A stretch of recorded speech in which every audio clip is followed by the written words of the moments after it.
Sebab-sebab warisan.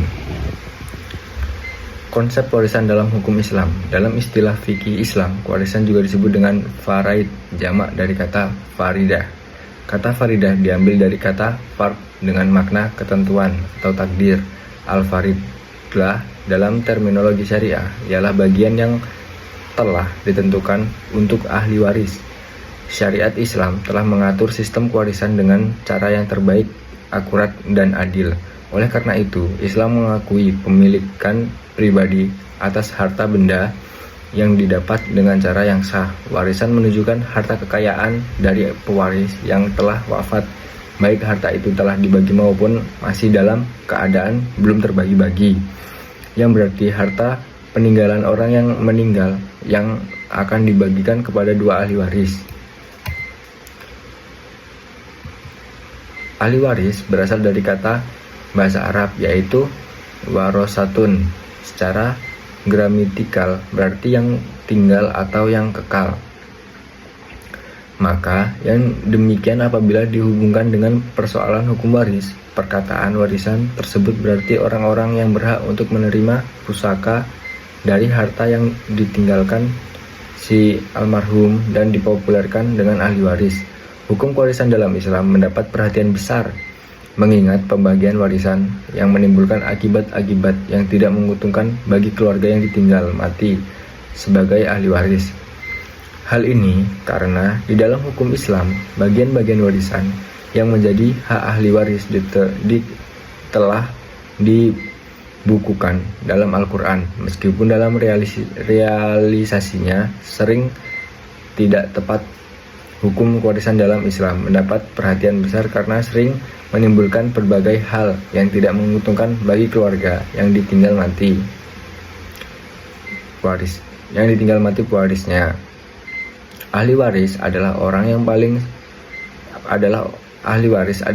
yang pada saat meninggal dunia mempunyai hubungan darah atau hubungan perkawinan dengan pewaris atau orang yang meninggal.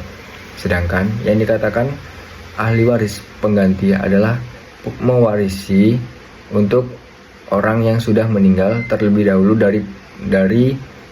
daripada si pewaris atau ahli waris yang menggantikan kedudukan ahli waris lain yang lebih dekat kepada si mayit, karena ahli waris tersebut lebih dahulu meninggal daripada si pewaris.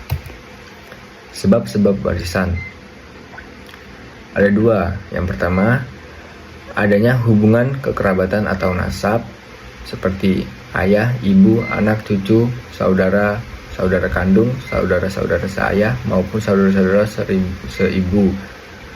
Yang kedua, sebab adanya hubungan pernikahan. Setelah terjadi hubungan pernikahan yang sah antara seorang laki-laki dengan seorang wanita, ditandai dengan adanya ijab dan qabul yang dilakukan oleh waris nikah dengan calon mempelai laki-laki, maka sejak itulah antara seorang laki-laki dengan seorang wanita menjadi pasangan sebagai suami istri, yang menyebabkan mereka menjadi kerabat dan keduanya mendapatkan saling mewarisi apabila salah satu diantaranya meninggal dunia. Yang ketiga, memerdekakan hamba sahaya. Apabila seseorang memerdekakan hamba sahaya atau budak, maka ia berhak menjadi ahli waris dari budak yang telah memerdekakan. Keturunan yang didapat dengan cara demikian disebut nasab bukmi atau wala, atau disebut wala itak. Sedangkan keturunan berdasarkan kekerabatan disebut wala al-muawiyah. Rukun dan syarat warisan. Ada 3 rukun pembagian warisan, diantaranya sebagai berikut. Yang pertama, pewaris, ahli waris, harta warisan.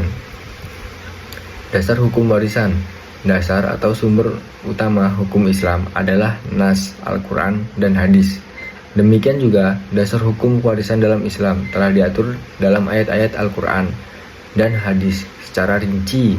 Di antaranya dalam firman Allah SWT surat An-Nisa ayat 7, ayat 11, ayat 12, dan ayat 176.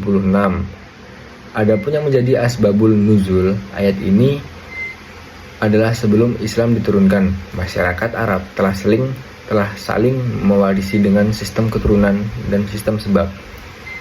Sistem keturunan yang mendapatkan warisan hanya anak laki-laki yang sanggup berperang. Sistem keturunan yang mereka gunakan untuk memperlihatkan keadilan antara ahli waris perempuan dan ahli waris laki-laki, antara yang kecil dengan yang telah dewasa.